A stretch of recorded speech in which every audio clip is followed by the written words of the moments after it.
Assalamualaikum warahmatullahi wabarakatuh. Baik, di sini kelompok kami akan memaparkan proposal kedai es Proji. Langsung saja ke materi yang pertama yang akan disampaikan oleh saya sendiri. Aspek umum. Dasar gagasan usaha. Usaha kedai es Proji didirikan karena tingginya minat masyarakat, terutama pelajar, mahasiswa, dan pekerja muda terhadap minuman es kekinian yang rasanya variatif, segar, dan terjangkau. Lokasi usaha yang berada di kawasan strategis di Kabupaten Kuningan memberikan peluang pasar yang besar, didukung bahan baku yang mudah diperoleh, serta persaingan yang masih terbuka bagi pelaku usaha lokal. Dengan demikian, kedai es Proji memiliki potensi berkembang dan memberikan manfaat ekonomi bagi pemilik maupun lingkungan sekitar. Prospek pasar. Minuman es kekinian memiliki tren yang terus meningkat, khususnya di kalangan pelajar, mahasiswa, dan pekerja muda. Kedai es Proji hadir di lokasi yang strategis di Wirarangan, Kabupaten Kuningan, tempat berkumpulnya segmen pasar tersebut. Berdasarkan analisis potensi pasar, TAM, SAM, dan SOM, omset realistis dapat mencapai kurang lebih 18 juta per bulan atau sekitar 216 juta per tahun. Kombinasi inovasi baru, rasa serta harga yang terjangkau menjadikan peluang usaha ini sangat menjanjikan dan berkembang. Manfaat ekonomi, kedai es Proji mampu memberikan kontribusi ekonomi dengan membuka peluang usaha mandiri yang berorientasi pada outfit. Usaha ini juga menciptakan lapangan pekerjaan untuk masyarakat sekitar dengan laba bersih sekitar 4.362.500 per bulan. Bisnis ini memiliki kemampuan untuk berkembang dan meningkatkan pendapatan usaha secara berkelanjutan. Manfaat sosialnya, usaha ini berpotensi meningkatkan aktivitas ekonomi daerah serta mendorong kreativitas bisnis di kalangan generasi muda. Selain itu, kedai ini menjadi tempat interaksi sosial positif bagi masyarakat, terutama pelajar dan pekerja, yang membutuhkan tempat bersantai dan berkumpul. Dukungan terhadap UMKM lokal, seperti pemasok dan bahan baku, turut memberikan dampak sosial yang konstruksif. Riwayat hidup pengelola, nama Iqbal Samsi Baihaqi, tempat tanggal lahir Kuningan 12 Maret 2004. Agama Islam, alamat rumah Kuningan, alamat tempat usaha Wirarangan, pendidikan terakhir SMAN 2 Kuningan, pelatihan yang telah diikuti, pelatihan pemasaran, pengalaman barista, keterampilan multitalent, bakat atau hobinya otomotif, kegiatan sosial, workshop, atau bersedekah. Aspek pemasaran, gambaran umum pasar, jenis produk yang dipasarkan, minuman es kekinian, jus, smoothies, dan berbagai topping. Wilayah pemasaran mencakup, misal kelurahan, kecamatan, kabupaten, kota madya. Kelurahan Wirarangan, kecamatan Kuningan, kabupaten Kuningan. Permintaan, jumlah permintaan terhadap produk, sasaran pembeli konsumen mahasiswa, jumlah konsumen 9.000 orang, jumlah kebutuhan per bulan 36.000 unit, total kebutuhan per tahun 432.000 unit. Proyeksi permintaan selama 5 tahun mendatang, 2026 432.000, 2027 462.240, 2028 494.597, 2029 529.219, 2030 566.264. Penawaran atau pesaing, jumlah produk sejenis di pasar. Nama produsennya itu ada Haus, Mixu, ST Indonesia, dan produsen lainnya. Kapasitas produksi per tahunnya atau per unit 40.000, 60.000, yang ditotalkan penawaran per tahunnya itu 220.000. Proyeksi penawaran pesaing selama 5 tahun mendatang, 2024 220.000, 2025 235.400, 2026 251.878, 2027 269.509, 2028 288.385. Rencana penjualan dan pangsa pasar. Di sini ada tahun permintaan penawaran, peluang pasar, rencana penjualan, dan pangsa pasar. Tahun 2024 itu pangsa pasarnya 84,91%, 2025 85,70%, 2026 86,50%, 2027 87,31%, 2028 88.012%. Strategi pemasaran pesaing. Pertama itu produk, mutu, ukuran kemasan. Mutunya itu konsisten, rasa standar, franchise. Ukuran, cup reguler dan large. Kemasan, branded kuat, desain menarik. Lainnya, banyak pilihan menu. Yang kedua itu ada harga satuan, syarat pembayaran, potongan, dan lain-lain. Harga satuannya itu 10.000 sampai 25.000. Syarat pembayaran, tunai atau QRIS. Potongan atau diskon, promo musiman. Lainnya yaitu paket bundling. Selanjutnya ada jalur penjualan. Di sini kita menyediakan dine-in, take away, dan online yang bisa dipesan langsung dari GoFood atau GrabFood. Selanjutnya itu ada promosi. Promosi kita melalui media sosial, influencer, banner, diskon pada saat grand opening. Selanjutnya strategi pemasaran perusahaan. Produk, mutu, ukuran kemasan, dan lain-lain. Mutunya itu fresh, rasa lebih kuat dan premium. Selanjutnya ukuran, cup medium, dan takaran yang pas. Kemasan, cup custom menarik. Lainnya inovasi topping. Harga itu, harga satuan, syarat pembayaran atau potongan. Harga satuannya itu, kami itu menyediakan 13.000. Syarat pembayarannya tunai atau QRIS. Potongan atau diskonnya itu, setiap pembeliannya kita sediakan 10%. Lainnya itu paket hemat pelajar. Jalur penjualan itu, dine-in, take away, dan online delivery. Promosinya kita melalui media sosial, di IG dan di TikTok, giveaway, kupon, dan konten lainnya. Baik, untuk analisis pesaing, kalian bisa baca sendiri ya, teman-teman. Selanjutnya ada aspek produksi. Usaha kami bergerak di bidang minuman segar dan kekinian seperti es beverage, jus, smoothies, dan kopi. Produk kami dibuat dari bahan yang berkualitas tinggi, mulai dari buah yang segar, susu premium, sampai topping yang modern. Semua minuman dibuat dengan press setiap adanya pesanan dan bisa disesuaikan dengan tingkat kemanisannya. Untuk fungsi produk kami bukan hanya sebagai pelepas dahaga, tapi juga bisa jadi alternatif minuman manis yang lebih sehat. Tempat kami juga cocok sebagai tempat nongkrong, terutama bagi anak muda dan keluarga. Untuk proses produksinya cukup sederhana, dimulai dari bahan baku, lalu diolah sesuai dengan pesanan, dan langsung disajikan kepada konsumen, sehingga kualitas produk kami tetap terjaga. Untuk kapasitas produksi direncanakan meningkat setiap tahun, dimulai sekitar 180.000 unit di tahun pertama, dan akan terus naik hingga sekitar 248.000 unit di tahun kelima. Untuk tempat usaha, kami menyewa tanah dengan sistem sewa tahunan, sedangkan bangunan kami membangun sendiri.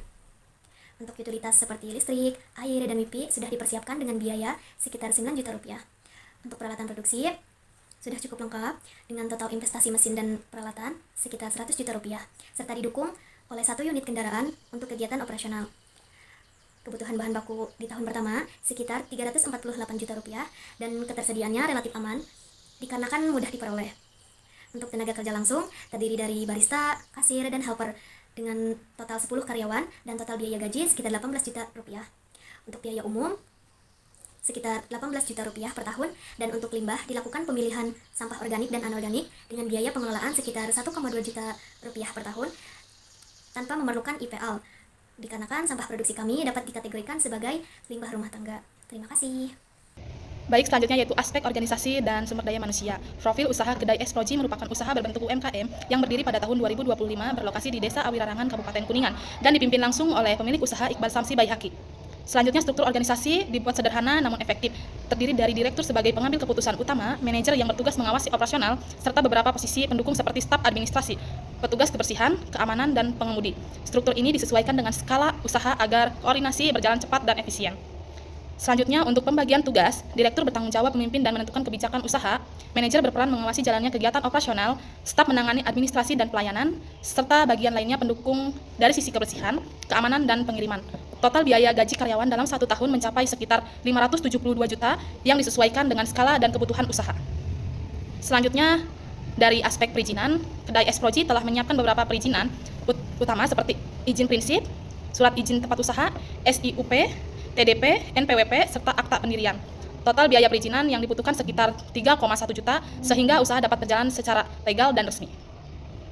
Selanjutnya, pada tahap pra-operasional, terdapat beberapa kegiatan penting seperti survei pasar, penyusunan rencana usaha, pengurusan perizinan, survei lokasi, instalasi listrik dan air, pencarian tenaga kerja, uji coba produksi, sehingga operasional awal.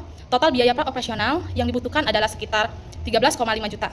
Terakhir, dari sisi inventaris dan perlengkapan kantor, usaha ini menyiapkan fasilitas seperti meja kursi, AC, komputer, dan kendaraan operasional dengan total biaya inventaris sekitar 55 juta, serta perlengkapan kantor sebesar 5 juta. Fasilitas ini bertujuan untuk menunjang kelancaran kegiatan usaha sehari-hari. Kenalkan, saya Lutfi Fiatur Rahmah. Saya akan memaparkan aspek keuangan, yang dimana di dalamnya ada asumsi-asumsi. Yang pertama, perkiraan pembiayaan proyek, yang kedua, perkiraan laba rugi, yang ketiga, perkiraan arus kas, dan yang keempat, perkiraan neraca. Oke, selanjutnya ada biaya proyek, yang di dalamnya ada investasi harta tetap, dengan total biaya harta tetapnya sekitar 2.276.360.000, dengan modal sendirinya sebanyak 455.272.000, dan sisanya kami menggunakan kredit sebanyak 1.821.088.000.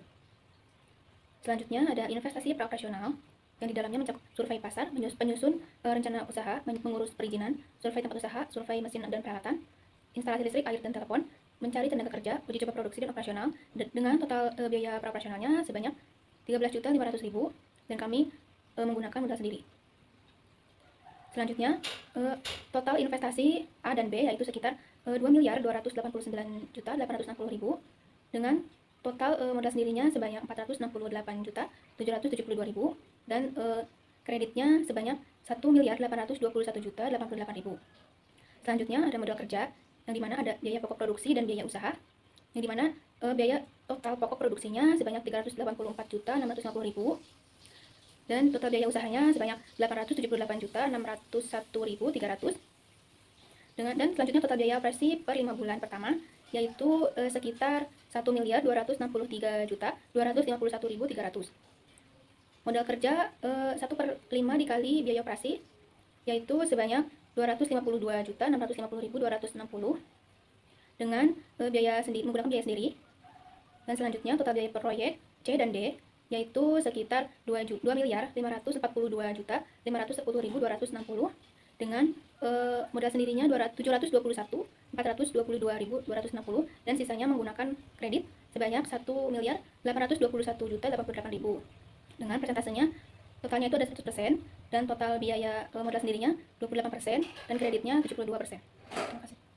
Itu ada proyeksi laba rugi. Rencana produksi dalam aset tahun ke-1 180.000, tahun ke-2 198.000, tahun ketiga 217.800, tahun ke-4 239.580, tahun ke-5 263.538.000. Penjualan. Biaya produksi mencakup pada bahan baku dan pembantu, 2 upah tenaga produksi, 3 biaya umum pabrik.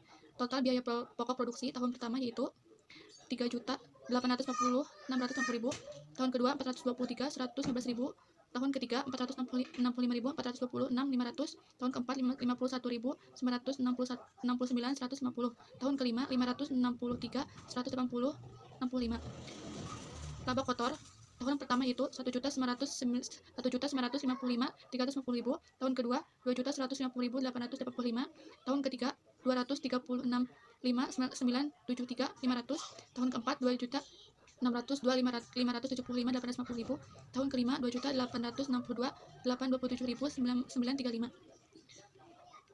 Biaya usaha mencakup pada adanya gaji pimpinan, gaji manajer, gaji staf, gaji administrasi dan keuangan, OB, sopir, biaya pemasaran, suplai kantor, biaya sewa, dan lain-lain.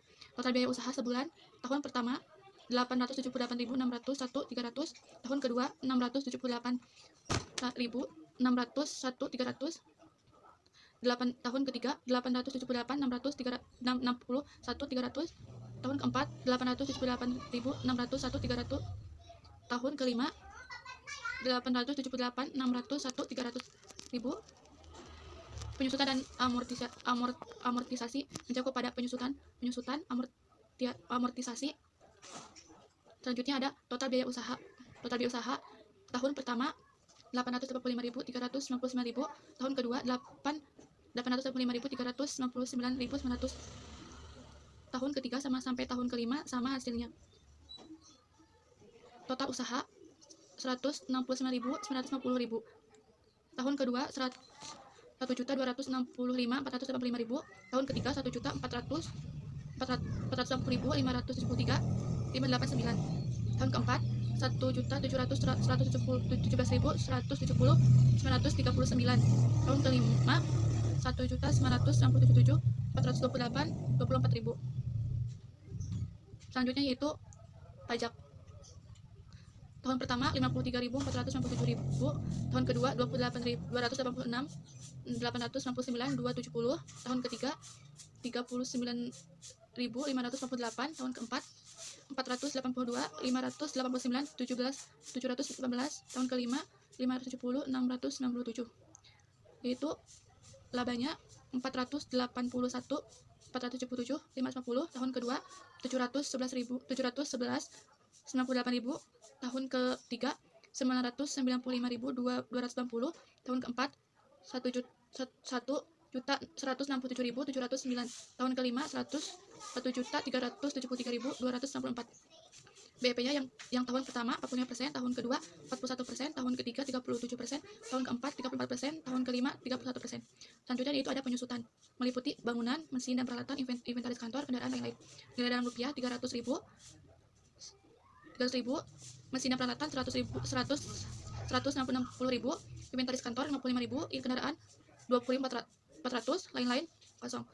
Biaya per bulannya yaitu 125.000, 2.854.000, 2.991.667, 340.000, dan totalnya nilai rupiah. Dalam nilai rupiah 476.360, total per bulan itu 6.686.111. Selanjutnya itu ada amortisasi investasi praoperasi, nilai rupiah 13.500, umur per tahun 10, biaya per bulan itu 112.500.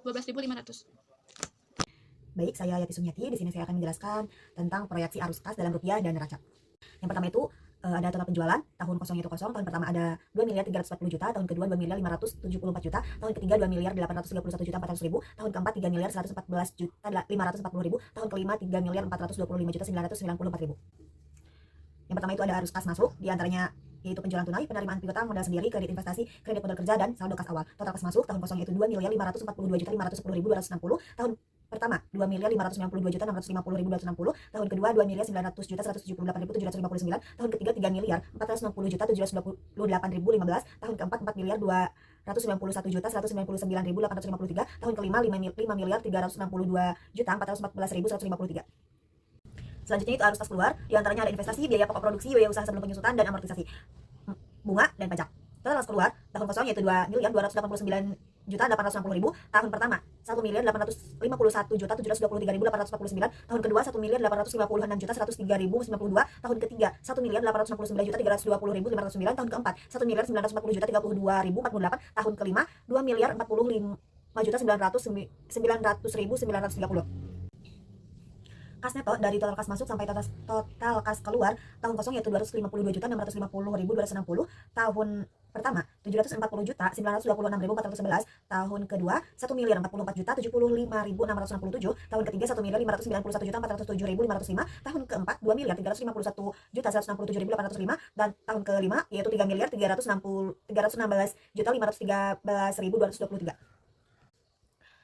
Selanjutnya ada kewajiban bank, ada angsuran kredit investasi, dan angsuran modal kerja. Total kewajiban bank, tahun kosong itu kosong, tahun pertama ada 414.747.652, tahun kedua ada 414.747.652, tahun ketiga 414.747.652, tahun keempat 414.747.652, dan tahun kelima 414.747.652. Saldo kas akhir dari kas neto dan kewajiban bank tahun kosong ada 252.650.260, tahun pertama 326.178.759, tahun kedua 629.328.015, tahun ketiga 1.176.659.853, tahun keempat 1.936.420.153, tahun kelima 2.901.765.571. Selanjutnya yaitu ada kas masuk, diantaranya ada penjualan tunai dan penjualan piutang. Total kas masuk di tahun kosong itu kosong, di tahun pertama ada 2.340.000.000, tahun kedua 2.574.000.000, tahun ketiga 2.831.400.000, tahun keempat 3.114.540.000, tahun kelima 3.425.994.000. Selanjutnya ada total kas keluar, kas neto A plus B, faktor diskon I1 sama dengan 18%, nilai sekarang C dikali D, faktor diskon I2 sama dengan 60%, dan nilai sekarang C dikali F, dan mendapatkan IRR sebesar 24,75%, NPV yaitu 434.116.514. Selanjutnya yaitu proyeksi neraca dalam rupiah. Yang pertama ada harta lancar, yaitu diantaranya ada kas, piutang, dan persediaan. Total harta lancar di tahun kosong ada di 252.650.260, tahun pertama 326.178.759, tahun kedua 629.328.015, tahun ketiga 1.176.659.853, tahun keempat 1.936.420.153, tahun kelima 2.901.765.571. Selanjutnya ada harga tetap, diantaranya ada tanah, bangunan, mesin dan peralatan, investasi, kendaraan, dan lain-lain. Total harga tetap di tahun kosong yaitu 2.276.360.000, tahun kosong 2.276.360.000, tahun kedua 2.276.360.000, tahun ketiga 2.276.360.000, tahun keempat 2.276.360.000, dan tahun kelima 2.276.360.000. Investasi praoperasi itu ada akumulasi amortisasi dan nilai buku harta tak berwujud. Dengan total harta lancar ditambah harta tetap dan ditambah investasi praoperasi di tahun kosong yaitu 2.542.510.260, tahun pertama 2.609.240.148, tahun kedua 2.905.590.793, tahun ketiga 3.446.124.020, tahun keempat 4.199.855.709, dan tahun kelima 5.157.632.515. Yang kedua ada dan modal, yaitu hutang lancar ditambah hutang jangka panjang dan ditambah modal di tahun kosong yaitu mencapai 2.542.510.260, tahun pertama 2.609.240.148, tahun kedua 3.627.632.515, juta 13.053. Tahun ketiga 4.888.968.540. Tahun keempat 6.363.352.489. Tahun kelima 8.043.321.555. ROI laba atau laba dibagi total harga dikali 100% di tahun pertama itu 18,5%, di tahun kedua 19,6%, di tahun ketiga 19,5%, di tahun keempat 18,4%, dan tahun kelima 17,1%. Sekian, terima kasih. Baik, mungkin itu yang dapat kami sampaikan. Kurang lebihnya mohon maaf. Billahi taufiq wal hidayah. Wassalamualaikum warahmatullahi wabarakatuh.